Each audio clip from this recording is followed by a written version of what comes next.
E Jesus disse-lhe: Por que me chamas bom? Não há outro bom senão um, que este é Deus. Marcos 10, versículo 18. Nós vimos a pergunta do jovem. Aqui está a resposta de Cristo, na qual observamos duas coisas. Primeiro, sua exposição com ele. Por que me chamas bom? Segundo, sua instrução sobre ele. Não há ninguém bom senão um, que é Deus. Primeiro, para a exposição, por que me chamas de bom? Ele não apenas o culpa por dar esse título a ele, mas discute com ele sobre isso. Primeiro, para mostrar que ele não ama elogios ou palavras justas, que não procedem de uma fé sólida e amor a ele. Cristo viu que ele ignorava suas autoridades divinas e previu que não aceitaria o seu conselho e, portanto, questiona: Por que me chamas de bom? Como em outro lugar em Lucas 6:46. Por que você me chamas de Senhor? Eu não faço as coisas que eu digo? E é uma zombaria dar título a alguém quando não respondemos com esforços adequados, como aqueles que deram a Cristo títulos honrosos, como Rei dos Judeus, mas o esbofeteou e cuspiu nele. E então aqui, por que tu me chamas de bom? Segundo, ele aproveita a ocasião para retirá-lo de seu erro de concedê-lo como um mero homem. E o atributo do bem pertence verdadeira e apropriadamente a ninguém, exceto a Deus. Agora diz Cristo: este é o teu significado, reconhecer-me por isso? Nosso Senhor estava agora prestes a atentar sua obediência por um preceito especial, e portanto era necessário primeiro que ele fosse apreendido e reconhecido como Deus e legislador para as almas dos homens. A mera bondade moral não poderia qualificá-lo para isso. Cristo será conhecido como Deus por aqueles que vêm a ele, ou então eles não podem adorá-lo corretamente. Terceiro, nosso Senhor nos ensinaria por seu próprio exemplo a lançar que toda a honra que recebemos sobre Deus, podemos possuir bondade nas criaturas, mas não para o mal de Deus. Pelo menos todos devem ser reconhecidos como transferidos por Ele e devemos ser fiéis ao doador supremo. Este é um pecado comum, que quando Deus fez algum bem pelas criaturas, as mentes dos homens se fixam nas criaturas e nunca olham para Deus, e daí veio a idolatria primeiro ao mundo. E portanto, para curar esse mal, quando recebemos qualquer elogio e recomendação, devemos encaminhá-los ao Pai das luzes, de quem vem todo o dom e bom perfeito. Tiago 1,17. Os apóstolos que não estabeleceram um comércio para si mesmos, mas viajaram para o exterior, como fatores para Cristo, tinha muito ciúme de usurpar a honra divina. E quando Pedro fez um coxo andar, Atos 3:12, porque olhais tão seriamente para nós como se por nosso próprio poder ou santidade tivéssemos feito este homem andar? Ele detestava que a glória de Deus fosse escondida, e assim, quando os homens de Listra os teriam adorado, eles rasgaram suas roupas e correram para o meio do povo, clamando e dizendo: Senhores, por que vocês fazem estas coisas? Nós também somos homens de paixões semelhantes às suas. Atos 14, versículo 14 ao 15. E pelo contrário, custou caro a Herodes por possuir os aplausos do povo. E o povo gritou, dizendo: É a vontade de um Deus e não de um homem. Imediatamente o anjo do Senhor o feriu, porque não deu glória a Deus e comido de vermes expirou. Atos 12, versículo 22 ao 23. E o receptor é tão ruim quanto o ladrão. E portanto Herodes foi ferido por pegar o que o povo atribuía a ele. Devemos ser muito terno neste ponto. Quando o bem é feito por nós ou atribuímos a nós, para referir tudo a Deus, que é o autor de todo aquele pequeno bem que fazemos por ele. Esta é a prática constante de espíritos humildes e abnegados. Ele não diz: minha indústria, mas tua libra ganhou 10 libras. Lucas 19:16. E quando o apóstolo Paulo estava muito em trabalho, muito em aflição e poderoso de espírito, ele disse: pela graça de Deus sou o que sou, e não mais eu, mas a graça de Deus que está comigo. 1 Coríntios capítulo 15, versículo 10. E eu vivo não mais eu, mas Cristo vive em mim. Gálatas 2:20. Como os pagãos costumavam lançar suas coroas e guilhadas em suas fontes, isso é para coroar a fonte de todas as nossas misericórdias. Os filhos de Deus, que são vistos na obra, desaparecem no louvor para que somente Deus seja reconhecido, e portanto eles são mais esbofeteados do que satisfeitos com seus elogios. Veja como Joabe, quando conquistou Rabá, mandou chamar Davi para usar a honra da conquista. 2 Samuel 12, versículo 27 ao 28. Assim devemos lidar com Deus, lançar todas as nossas coroas aos seus pés, se fizermos alguma coisa que Deus tenha toda a glória. O próprio Cristo nos ensinou a fazer isso. Porque você me chama bom? Não há ninguém bom exceto um que é Deus. 4. Suponho que o principal motivo foi derrubar essa presunção farisaica. Este jovem era muito convencido de sua própria bondade e retidão externa e dos outros diante dos homens. Bom mestre, que coisa boa devo fazer? Não olhando para o poder interior da graça no coração. Os fariseus, com cujo fermento ele estava contaminado, tinham essa presunção, como se os homens fossem bons por si mesmos e perfeitamente bons, e portanto para ensiná-lo humildemente e a auto-aniquilação. Ele terá vantagem da compulsão que lhe foi dada para informá-lo de que no discurso adequado somente Deus é bom e que a humildade e quebrantamento de coração se torna homens melhores do que a presunção de suas próprias bondades e retidão e de sua autossuficiência. E portanto, por que tu me chamas de bom? Em segundo lugar, chego à instrução de Cristo sobre ele. Ninguém é bom senão um que é Deus.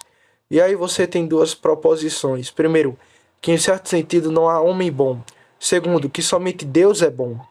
E o verbo eu, que é colocado não excepcionalmente como se Deus fosse um homem, mas adversativamente. Nenhum homem é bom. Não há um homem bom, exceto Deus. E não existe um mero homem que seja absoluto e perfeitamente bom. Será necessário explicar isso. Farei isso negativa e afirmativamente. Primeiro, a parte negativa. Primeiro, não deve ser entendido como se em nenhum sentido os homens fossem bons, pois é dito em Lucas capítulo 6, versículo 45. O homem bom tem bons tesouros em seu coração e dali tira o que é bom. E algum grau e tipo de bondade pode ser atribuído aos homens, e é dito de Barnabé que ele era um homem bom e cheio do Espírito Santo. E dizia-se que José de Arimateia era um homem bom e justo, Lucas 23 e 50. Portanto, certamente, em certo sentido, pode-se dizer que um homem é bom. Segundo, isso não deve ser entendido como se não houvesse distinção entre os homens, mas todos fossem iguais em pecado. Não.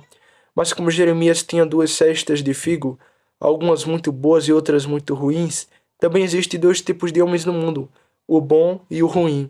Alguns que andam segundo o Espírito e outros que andam segundo a carne. Alguns que se preocupam com as coisas terrenas e outros que se preocupam com as coisas celestiais. Esta é a distinção eterna entre o homem e o homem que sobreviverá ao tempo. A distinção do grande e do pequeno cessa com a morte, mas a distinção do bom e do mal dura para sempre e se origina nesses dois lugares, o céu e o inferno. E é um equívoco para qualquer um ir embora com este pensamento, porque Cristo diz que não há homem bom, portanto não há distinção entre o estado de natureza e o estado de graça, entre o regenerado e o não regenerado. Há alguns que são totalmente perversos, que fazem comércios para fazer o mal, há outros que têm um princípio de bondade e fundido nele, alguns cuja mancha não é a mancha do Filho de Deus, Deuteronômio 32 e 5, e outros que, embora ainda tenham pecado nele, ainda assim não reina sobre eles. Terceiro, não é para ser entendido como se fosse totalmente ilegal reconhecer essa bondade que está nos outros. Temos o próprio exemplo de Deus para nos justificar. Deus, assim que viu que algo era bom, ele pronunciou e declarou e disse que era bom. Deus viu a luz e era boa. Gênesis 1, versículo 4. Ele disse isso primeiro sobre a luz e depois sobre as outras criaturas. Deus não seria autor nem exemplo de sufocar o devido louvor das boas ações. Aquele homem tem pouca bondade em si mesmo, que não a possua nos outros. De fato, somos proibidos de chamar o bem de mal e o mal de bem. Isaías 5, versículo 20. Já que o mundo geralmente é culpado por esse nome impróprio, ninguém é bom exceto aquele que se o lisonjeia em seus pecados, e ninguém é mau exceto aquele que são zelosos por Deus. Esse julgamento absurdo é proibido, mas em nenhum lugar é proibido chamar de bom. Bom é possuir graça dos outros, que foram invejosamente defraudar os virtuosos de seu devido respeito. Em segundo lugar, positivamente, como é então verdade que nenhum homem é bom? Resposta: de três maneiras. Nenhum homem é bom por si mesmo, nem perfeitamente bom, nem bom comparado com Deus. Primeiro, nenhum homem é bom por si mesmo, mas apenas pela participação da bondade de Deus. Como todas as estrelas derivam sua luz do sol, também derivamos nosso pobre raio fraco, com o qual brilhamos do Pai das luzes. Toda boa dádiva e todo bom prefeito vem do alto e desce do Pai das luzes. Tiago 1,17. É Deus quem nos faz fazer o bem e receber o bem, pois Ele opera todas as nossas obras em nós. Isaías 26:12. E tem maior participação no bem que fazemos do que nós mesmos. Todo o tributo que pagamos a Ele, nós o tiramos de seu próprio tesouro, pois temos todas as partes de Deus, e Ele dá a vontade, o primeiro movimento e inclinação para qualquer bem, e Ele dá a ação e a realização final. E é Deus quem opera em vós tanto o querer como o realizar, segundo a sua boa vontade. Filipenses 2, versículo 13. Nossas obras ou nossas boas obras são mais de Deus do que nossas, e podemos dizer deles: Senhor, eu não tinha nada neste filho a não ser meus pecados. Assim é verdade para o fruto das nossas almas. Assim como para nosso corpo, nada é nosso, exceto o defeito, todo o bem é de Deus. Sim, como ele docemente diz em outro lugar, falando deste mesmo caso, em seu comentário sobre Salmo 137, que diz: Considera, ó Senhor, em mim, não a minha obra, mas a tua própria. Se consideras o meu trabalho, condenaste-me. Se for teu, tu me coroas, pois tudo de bom que tenho, eu tenho de ti, portanto é mais teu do que meu. Bem, então nenhum mero homem é bom, isto é, bom em si mesmo. Segundo, nenhum homem é bom, isto é, absolutamente e perfeitamente bom. A perfeição da justiça, de modo a fazer o bem sem pecado, não pode ser encontrada em nenhum homem, não, em nenhum melhor homem da terra. No céu, de fato, eles são aperfeiçoados, para os espíritos dos justos aperfeiçoados. Mas aqui na terra, não há homem justo que faça o bem e não peca. Mas em um momento ou outro ele pecará, ou na mesma nação, ou a mesma ação, ninguém faz o bem e não peca. Noé, Abraão, Ló, Moisés, Davi, Pedro, eles tinham todos os seus nervos, suas manchas e não todas as coisas, suas melhores ações a algo defeituoso. Neemias, onde ele apela a Deus pela lembrança de suas grandes obras, ele deseja que Deus o poupe de acordo com a grandeza de sua misericórdia. E ordenei aos levitas que se purificassem, que viessem e guardassem as portas para santificar o dia do sábado. Lembrar-te de ti, ó meu Deus, a respeito disto também, e poupai-me de acordo com a grandeza de tua misericórdia. Neemias 13, versículo 22. E lemos sobre Arão, carregando a iniquidade das coisas sagradas. E em muitas coisas nós ofendemos a todos, alguns em todas as coisas, e todos em algumas coisas, seja por omissão ou comissão. Isto é verdade para regenerados e não regenerados. Primeiro, quanto ao não regenerado, quando Deus olhou para suas criaturas enquanto elas passavam por suas mãos, ele viu que tudo estava bem. Gênesis 1:31. Mas quando ele olhou do céu para os homens em sua condição natural, e como eles se fizeram e se contaminaram, todos se tornaram imundos e abomináveis, e não há quem faça o bem, nenhum sequer. E não há justo, nenhum sequer. Romanos 3, versículo 10. Isto é agradável e aceitável a Deus. É verdade para eles, nenhum homem é bom. Segundo, quanto ao regenerado, nenhum homem é bom, isto é, totalmente livre do pecado. Paulo reclama: Eu sei que em mim, isto é, na minha carne, não habita bem algum. E Cristo disse aos seus próprios discípulos, aqueles que eram filhos de Deus, aqueles a quem ele faz uma promessa do Espírito: Se vós, sendo maus, sabeis dar boas dádivas aos vossos filhos. Lucas 11:13. Até os filhos de Deus são maus nesse sentido, ou seja, não são perfeitamente bons. Há algo mal no melhor. Primeiro, há a maldade em suas naturezas. Existem as relíquias e restos de muita corrupção pecaminosa, a carne e o espírito, como Ana e Penina, sempre se irritando e frustrando uma contra a outra. A carne cobiça contra o espírito e o espírito contra a carne. Gálatas 5, versículo 17. O máximo da graça santificante que temos é a menor parte daquilo que queremos e que deveríamos ter. E na melhor das hipóteses, o pecado é como uma figueira selvagem. Corte os galhos e galhos, mas ainda haverá alguns fios que brotarão novamente. ou como a lepra na casa que não podia ser curada por raspagem, até que fosse derrubada no chão. É uma tintura do fermento velho que permanece no melhor coração. 2. A maldade em suas melhores ações. Isaías 64:6 diz: Mas todos nós somos como imundo, e todas as nossas justiças como o trapo da imundícia. Não apenas nossos pecados, mas nossas operações justas. As produções da alma não podem exercer a força de nosso princípio. E se houver um princípio duplo, deve haver uma operação dupla. Terceiro, há um novo mal que contraíamos por nossas ações. Aquele que é lavado não precisa senão lavar os seus pés. João 17, versículo 10. Aquele que é purificado do pecado e lavado contrai novo solo. No bem que fazemos, contraímos sujeira à medida que juntamos nossa poeira em nossa caminhada para cima e para baixo, de modo que nenhum é perfeitamente bom. Terceiro, nenhum homem é bom em comparação com Deus. Essa bondade que temos em participação dele não parecerá bondade em comparação com ele. Se os próprios céus, a parte mais pura do mundo, não são limpos aos seus olhos, quanto mais o mau homem. Jó 25, versículo 5 ao 6 diz: Observa até a lua, e ela não brilha, e as estrelas não são puras à sua vista. Quanto menos o homem vê que é um verme, e o filho do homem que é um verme. Em outro lugar é dito: Ele acusa seus anjos de loucura. Jó 4:18. Se ele acusa seus anjos de loucura, isto é, se ele vê mutabilidade na natureza angelical, aceita-a em si mesma e sua graça confirmadora a loucura nos anjos. Então, o que é o homem cujo fundamento está no pó? Quando o profeta Isaías teve uma visão de Deus e ouviu os anjos clamarem: Santo, Santo, Santo é o Senhor Deus dos exércitos. E o que é então? No versículo 5. Então eu disse: Ai de mim, porque estou perdido, porque sou um homem de lábios impuros. Quando ele viu Deus, então ele lamentou sua própria tristeza.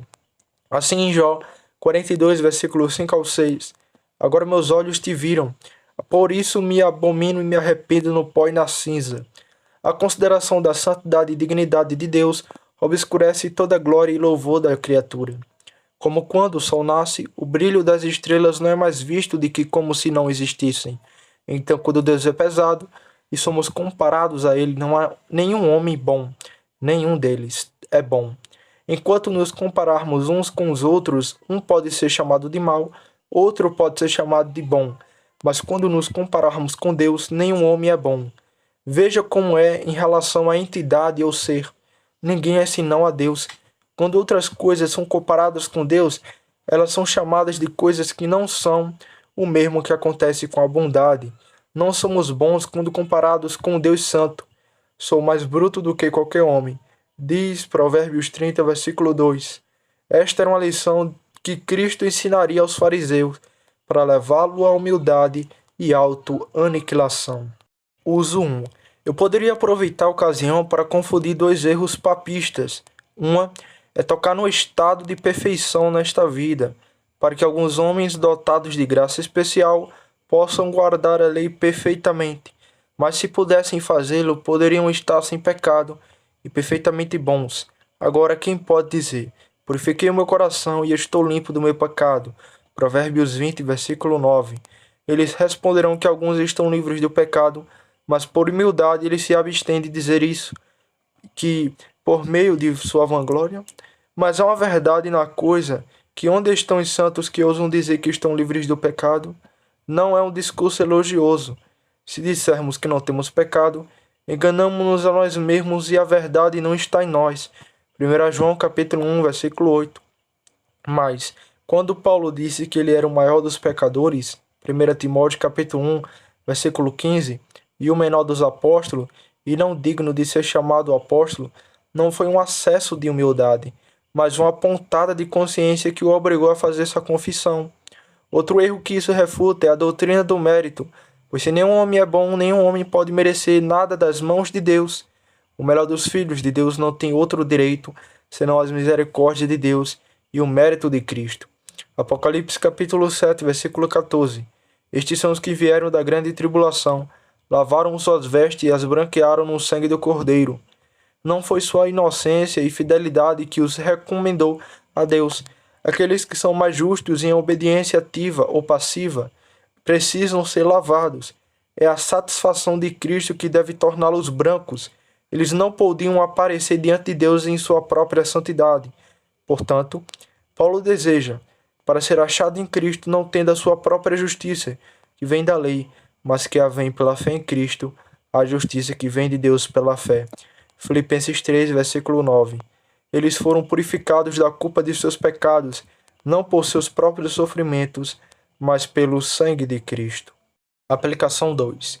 Isso deve sempre nos manter humildes em nós mesmos, pois todo bem em nós é de Deus, e deve nos manter em um quadro de autoaversão e postura de espírito, pois nenhum de nós é perfeito, especialmente quando nos aproximamos de Deus. Primeiro, deve sempre nos manter humildes, pois todo bem que está em nós, natural e espiritual, não é de nós mesmos, mas de Deus.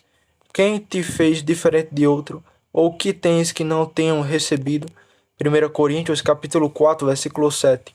Se de alguma coisa nos orgulhamos, é de estarmos mais reivindicados do que os outros, pois tudo é de Deus, pois de nós mesmos não podemos pensar um bom pensamento. Não que sejamos suficientes por nós mesmos, para pensar qualquer coisa como de nós mesmos, mas a nossa suficiência vem de Deus. 2 Coríntios capítulo 3, versículo 5. Um pensamento é menos que um desejo, e um desejo menos que uma ação. Agora estamos tão longe de aperfeiçoar uma boa ação, que não podemos formar um bom desejo. E tão longe de levantar um bom desejo, que não podemos ter um bom pensamento de nós mesmos. E João 15, versículo 5. Sem mim, nada podeis fazer. Ele não diz que nenhuma grande coisa não faz, e não faz muito milagre. Toda a glória é devida a Ele. Segundo, deve nos manter em um quadro de autoaversão e postura de coração, porque o bem que está em nós é tão imperfeito e misturado com tanto mal do pecado. Foi-se o tempo em que éramos totalmente maus e fazíamos profissão do pecado. Deus viu que a maldade do homem se multiplicara na terra, que toda a imaginação dos pensamentos de seu coração era má continuamente. Gênesis 6, versículo 5. E agora Deus infundiu um pouco de bem em nós. É como uma flor no meio de muitas ervas daninhas que estão prontas para sufocar, ou como água limpa correndo por uma pia que sempre a mancha e contamina. E portanto isso deve nos fazer nos odiar por nossos caminhos e ações, que não são bons. Especialmente quando vamos a Deus em nosso discurso a Ele. Isso deve despertar autoaversão e santa vergonha em nós, pois então entra a terceira consideração, que ninguém é bom em comparação com Deus. Quando nos dirigimos a Deus, temos pensamentos reais sobre sua pureza e santidade. E, portanto, devemos ser mais profundamente possuídos por um senso de nossa própria vileza e baixeza. Eis que sou vil. O que devo responder a ti? Porei minha mão sobre minha boca. Jó 40, versículo 4. Eis que agora decide falar ao Senhor, que sou apenas pó e cinza. Se os serafins batem as asas no rosto, envergonhados com a santidade de Deus, quanto mais os santos quando se colocam na presença especial de Deus e contemplam Deus, por assim dizer, olhando-os com atenção e olhando de frente, como devem se odiar no sentido de sua própria vileza. Uso 3. Ele nos instruiu, já que ninguém é bom, onde reside nossa felicidade, não na alegação de inocência, mas no perdão do pecado. E bem-aventurado é aquele cuja transgressão é perdoada e cujo pecado é coberto. Bem-aventurado o homem a quem o Senhor não imputa iniquidade e em cujo espírito não há dolo. Salmos 32, versículo 1 a 2. Que se deve ser humildemente buscado em nome de Cristo. E não abençoado é o homem que não tem pecado, mas abençoado é o homem cujo pecado é perdoado. Portanto, necessariamente nos leva a nos submeter à justiça de Cristo, porque eles, sendo ignorantes da justiça de Deus e procurando estabelecer a sua própria justiça, não se submeteram à justiça de Deus. Romanos 10, versículo 3. Orgulhoso o coração do homem, reluta em se rebaixar ou se submeter a outro. Valorizamos um caso e remendando, e nossa, em vez de um casaco de levudo de outra pessoa. Nada nos leva à necessidade dessa submissão, tanto quanto essa consideração que somente Deus é bom. A bondade de Deus vem sobre uma consideração dupla, a sua bondade em si mesmo e a sua bondade para nós. O primeiro implica a perfeição e excelência de sua natureza, o outro, a sua vontade e autopercepção para difundir seus benefícios, aquele sua perfeição. O outro, a sua generosidade, para falar disso distintamente.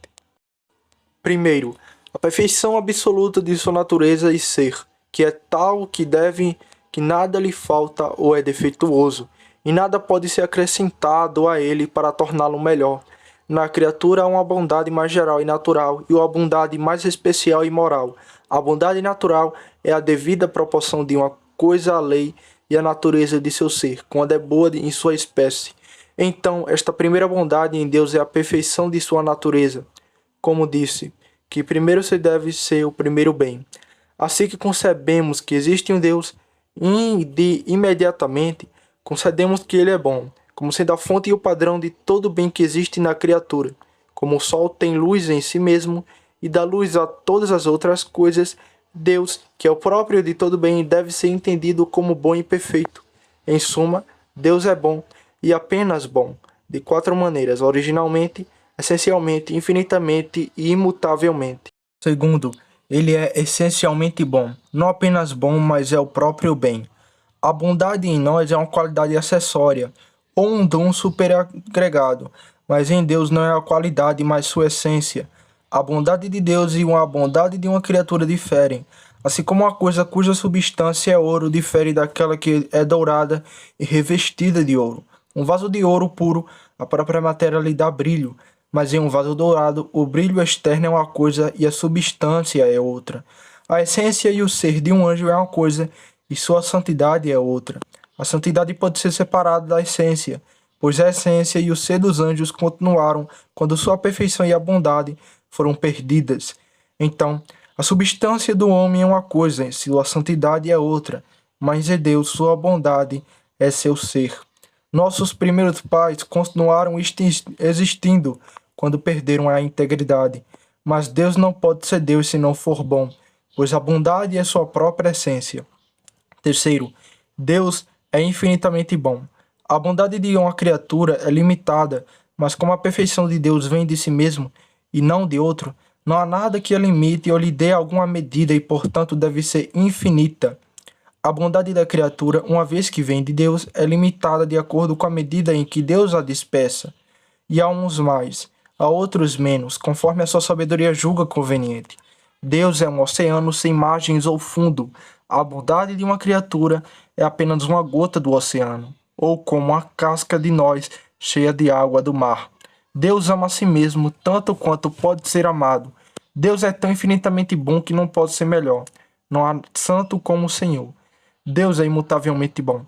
Não pode ser diminuído ou aumentado, pois na infinitude não há graus. Nunca pode ser mais do que é ou menos do que é, pois Deus realmente tem toda a perfeição possível. Não pode haver nenhuma adição feita a ele. E desde que ele o tem por sua essência e de si mesmo, não pode haver subtração disso, pois então Deus perderia seu ser. Mas a bondade de uma criatura ainda pode ser aumentada em graus adicionais ou pode ser diminuída. Nenhum anjo é tão bom, mas ele pode ser melhor e pode ser diminuído e reduzido.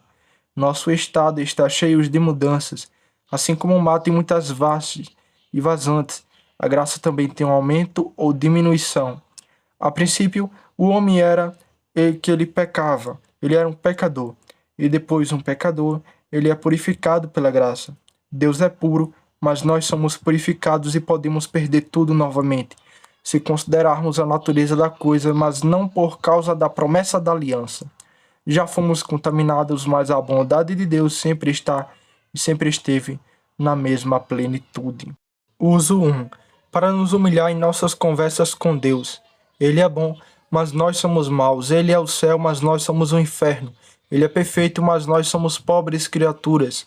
Portanto, em todas as nossas abordagens a Ele, devemos chegar mais humildemente a Ele e ir mais santo dele, pois é triste quando chegamos ao bom Deus e nunca melhoramos. Se formos do fogo, esperamos estar aquecidos. Quando você chega à fonte da bondade, devemos sair melhores. Uso 2. Para nos tornar gratos. Onde colhemos qualquer bem, conforto ou benefício do homem, ou de qualquer uma das criaturas, devemos abençoar a Deus e agradecer especialmente a Ele, de quem vem todo esse bem. Embora não devamos ser ingratos ao instrumento do bem, devemos bendizer especialmente a Deus, pois a bondade das criaturas vem dele. Bendito seja o Senhor Deus de Israel, que te enviou hoje para me encontrar.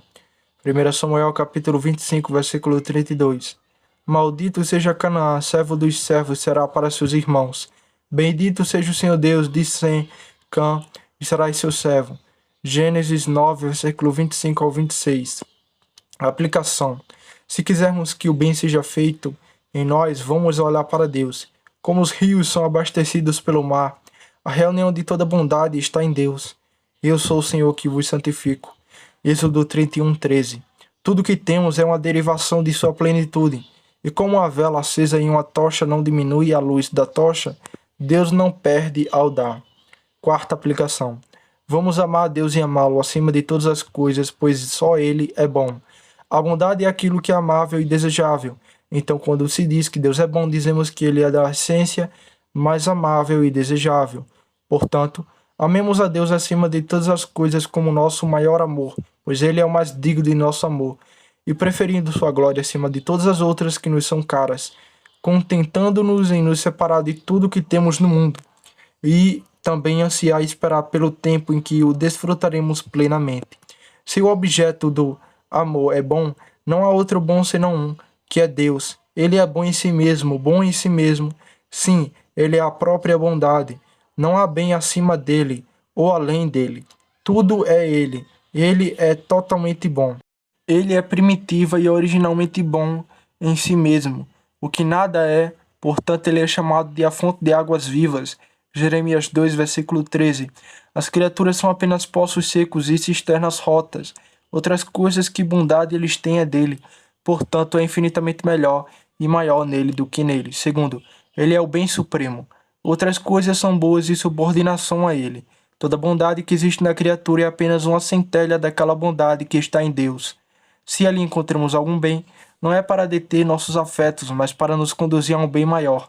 Não para nos afastar dele, mas para nos levar a ele como riachos nos levam à fonte, e os degraus de uma escada não deve ficar parado, mas nos levar mais alto. Se o príncipe nos cortejasse por meio de mensageiros, e nós o deixássemos e nos apegássemos ao mensageiro, isso seria uma extrema absoluta loucura, e um grande abuso e injustiça para com o príncipe. Pela bondade das criaturas, o fim de Deus é nos atrair para si como bem supremo. Aqui, a bondade na criatura como está misturada com a imperfeição. A bondade é nos atrair para Deus, a imperfeição é nos afastar das criaturas. Terceiro, ele é infinitamente bom. Ao escolher Deus para nossa porção, um não tem menos porque outros desfrutam com ele. Aqui está uma partilha sem divisão e uma partilha sem o preconceito de co-parceiros. Restringimos aos outros nas coisas mundanas, tanto nos engrandecemos. Coisas finitas não podem ser divididas, mas devem ser diminuídas e não são grandes o suficiente para serem divididas. Mas este bem é infinito e basta a todo mundo. Cada um possui esta porção inteira, pois o mesmo discurso pode ser ouvido por todos, e ainda assim nenhum homem ouve menos porque outro ouve com ele, ou como nenhum homem tem menos luz porque o sol brilha mais do que ele. O Senhor é tudo em todos. Quanto mais o possuir, melhor. Como em um coro de vozes. Cada um não é apenas consolado com sua própria voz, mas pela harmonia daqueles que cantam em conjunto com ele. Muitos riachos juntos secam ou correm baixo por serem dispersos em vários canais, mas o que é infinito não pode ser diminuído. Quarto, ele é eternamente bom, imutavelmente bom, e portanto a porção mais durável. Deus é a força do meu coração, e minha porção para sempre. Salmos 73, verso 26.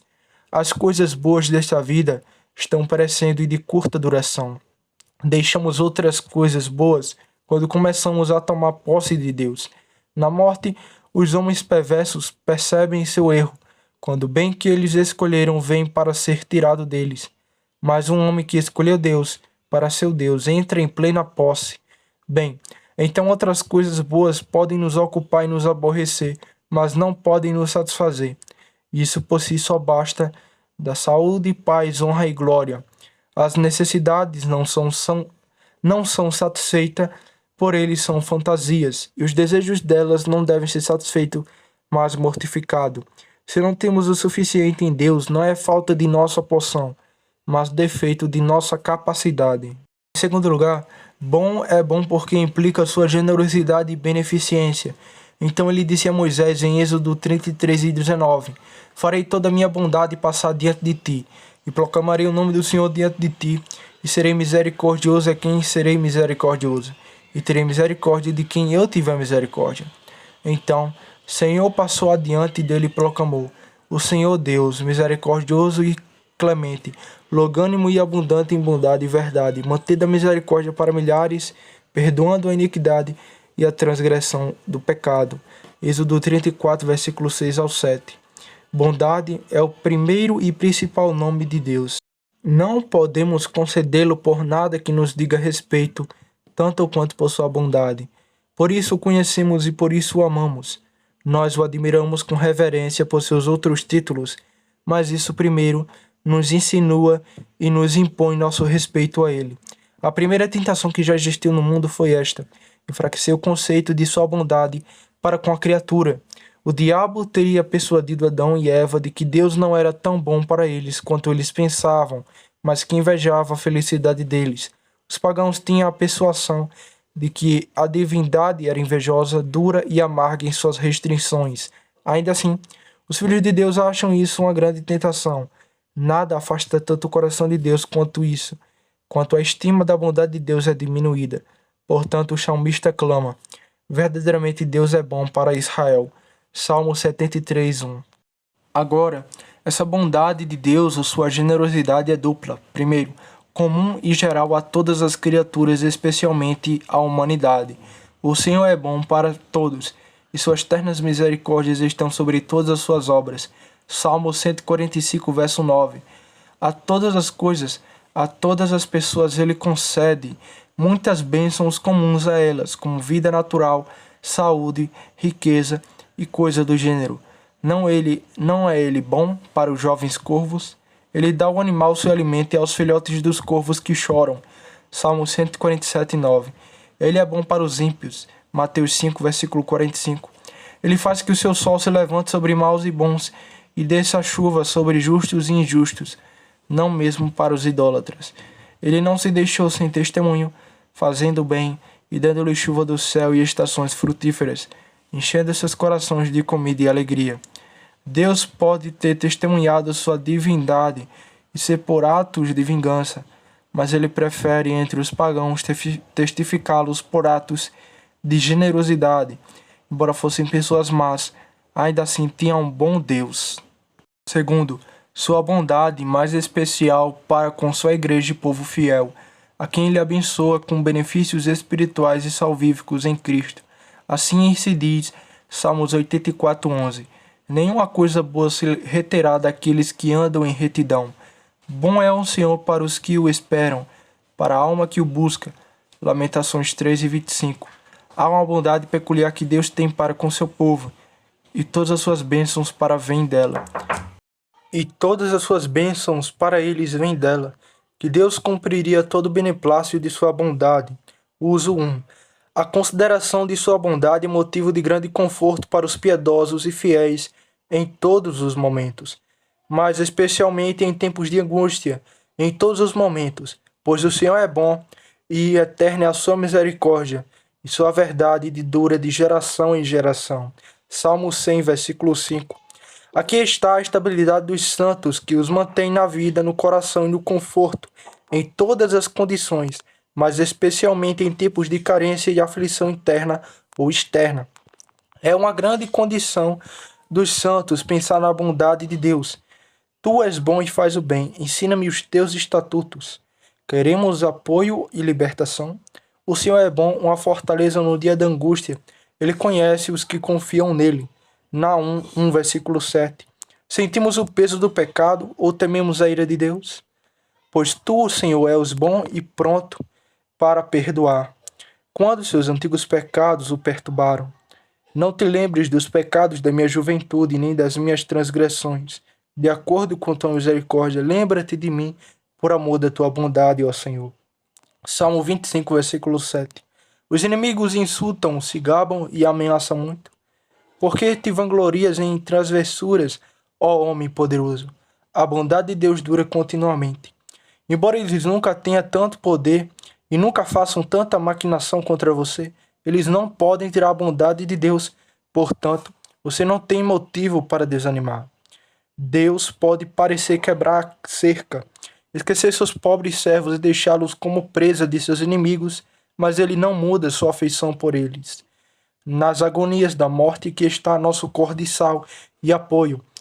E quando ele veio para morrer, fez este discurso para aquele que estava com ele: Eu não vivi tanto que deveria ter vergonha de vivo entre vocês. E não creio que tenha medo de morrer, pois tenho um bom Deus. Isso nos apoia e é um grande cordial para nosso coração. Ele é um bom Deus para todos os que nele confiam. Aplicação 2. Que isso leve todos ao arrependimento. Despreza as riquezas de sua bondade, tolerância e longanimidade, não sabendo que a bondade de Deus te leva ao arrependimento. Romanos 2, versículo 4. Deus é bom, mas não para aqueles que continuem em seus pecados. Há esperança oferecida. Ó, venha, experimente, veja como ele será bom para você. Provai e vede que o Senhor é bom. Bem-aventurado o homem que nele confia. Salmo 34, verso 8. Se a bondade for desprezada, ela se transformará em fúria. Em questão de gratidão, a bondade de Deus deve derreter nossos corações em uma tristeza piedosa pelo pecado. A bondade dos homens nos derrete, é como as brasas de fogo, como o fogo derrete uma coisa e a torna capaz de qualquer impressão. O mutuário é um servo do credo. Deus não emprestou, mas nos deu tudo o que temos. Ó, quebre nossos corações com tristeza por ofendermos um Deus tão bom e generoso. Saul tinha apenas um espírito militar rude, mas quando viu como Davi havia sido gentil com ele, poupando sua vida, ele ergueu a voz e chorou. 1 Samuel 24:16. Parece-me que quando ouvimos como Deus tem sido bom para nós todos os nossos dias, isso deveria nos envergonhar das insolências e abusos que impusemos a ele. Todo homem irá condená-lo, que erra aquele que nunca o feriu. Deus não nos fez mal, mas muito bem. O quê? Você pecará contra Deus, que é tão bom em si mesmo e tão bom para todas as suas criaturas, e retribuirá o mal por toda a sua bondade para você? Rogo-lhe pela misericórdia de Deus que não seja tão indelicado como você pode pecar contra ele e abusar de todas as suas misericórdias. Uso 3. Honre e elogie por isso em palavras e ações. Ó, dai graças ao Senhor, porque ele é bom. Salmo 118, verso 1. Agora, todos vocês provaram a bondade de Deus, e o que será feito ao Senhor por isso? Certamente devemos ser bons e fazer o bem, para que possamos imitar nosso Pai Celestial.